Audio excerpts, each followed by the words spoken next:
Hello everyone, welcome back to the channel. In today's video, I'll show you how to add interactive objects in Gather. First, open Gather and sign in to your account.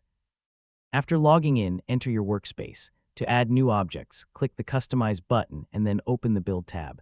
This is where you can browse and place different objects inside your virtual space. At the top of the Build panel, you'll find a search box.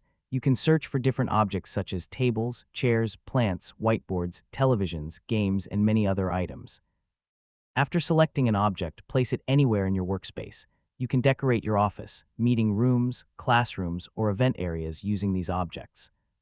Some objects are decorative, while others are interactive. Interactive objects allow people to open a whiteboard, view an embedded website, watch a video, read notes, or use other built-in features when they interact with the object.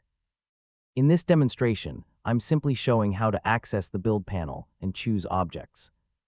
The interactive options available may vary depending on the type of object you select and your permissions in the workspace.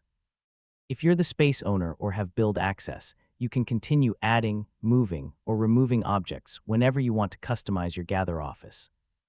That's how you can add interactive objects in Gather. If you found this tutorial helpful, please like this video, subscribe to the channel, and share it with your friends. Thanks for watching, and I'll see you in the next tutorial. Goodbye.